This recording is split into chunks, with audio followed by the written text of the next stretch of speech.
Are you guys study till last minute of the exams, or do you see yourself or your friends open the textbooks and study before they enter the exam hall? Basically, do you cram up for the exams? Even after cramming, do you basically not get the results you want?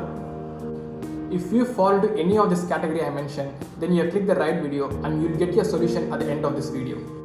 Hey guys, if you're watching this video, this is Nikhil. I'm a final year medical student and I'm very passionate to talk about things like fitness, meditation, learning, reading and many forms of personal development videos. Now let's get into the meat of the video. The most powerful way to remember any information or to avoid cramming for the exams is spaced repetition. I'm not going to go behind the history behind it or the theory of forgetting out. You can get the theory from clicking other videos of other YouTube channels. But in this video, I'm going to basically talk about how to apply this technique for your exams. This technique will be useful, the information you're reading, even after completing exams, you will still retain this information. Well, now I'm not going to talk about any theory behind it or the history of the forgetting out. You can get the theory and history of forgetting out by clicking other videos of other YouTube channels. In this video, I'm going to basically talk about how to apply this technique for your exams. All topics you have studied throughout the academic year, you can able to retain the information at the exams or even after completing the exams with this spaced repetition technique. The first thing you should do is list out all the previous year's topics of your exams that you are preparing in a sheet of paper like this. Do the 20% guys and you'll get the 80% of the results.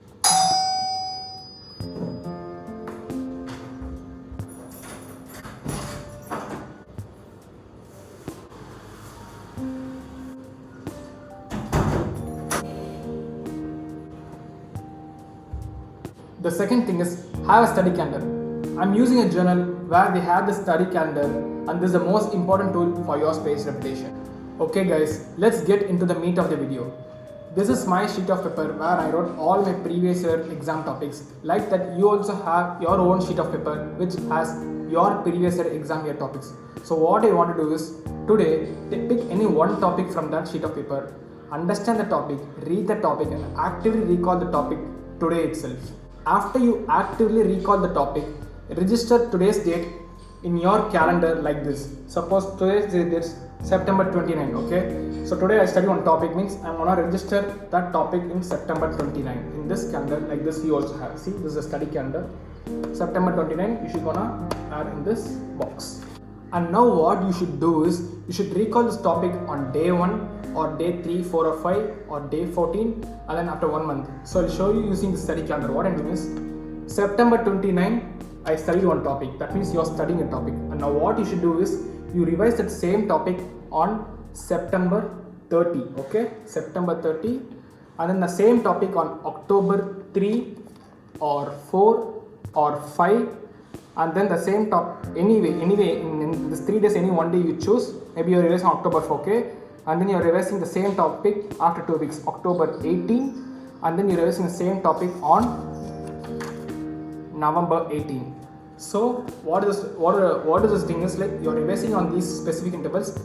The main thing is you're revising these topics without looking at your textbook. That is the most important. If you look at your textbook and you recall, it's of no use. You're revising the material without looking at the text. The most important thing is you're revising on these days without looking at the textbook. That is, whatever it's there in your mind, first you're writing in a notebook or telling it loud, and then after you complete the process, then you check your textbook, where are all the mistakes you made, where are all information you didn't tell it out.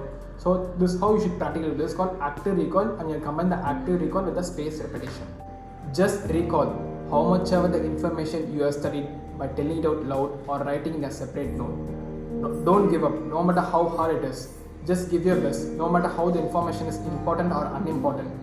The work you're doing to try to retrieve information is what gonna make this information stick for a long term. After you recall the topic, check your textbook and check where all mistakes you have went wrong, where all the information you missed to recall. Now what you're doing is these are called knowledge gaps and you have to correct these knowledge gaps at the same time itself. You should not postpone these knowledge gaps at some other time, okay? You complete the knowledge gap at the same time where you're recalling. And look at the textbook, check out where all the mistakes you made and then again close the textbook and then recall it by telling it out or writing in a separate notebook. So this is how you should correct your knowledge gaps. If you're getting knowledge gaps, don't worry guys. It's okay to get knowledge gaps initially in the day 1, day 3, 4, 5. But when you correct the knowledge gaps in the initial phase, on later when you're revising after 2 weeks, after 1 month, The knowledge gaps won't be there. The knowledge gap will disappear by the initial phase itself. So don't beat yourself up. After you finish recalling topic for a month, day 1, day 3, 4, 5, 2 weeks, month, then stop it. Don't keep on going the same topic. Just give time to some other topic. Just don't fall into a trap called perfectionism. Some people try to complete the topic perfectly. They'll be perfectly 100%. No. See, there are so many topics you need to cover. So don't get into a trap of completing a topic perfectly. Then I'm going to the next one. Okay. Just keep giving time to some other topics. So that's it for the video, guys. If you learned anything from this video, please start taking action immediately. Okay, just don't fall into a trap of let me watch some more videos, then I'll start taking action. No, best learning comes from taking action. See you all next year. Bye bye.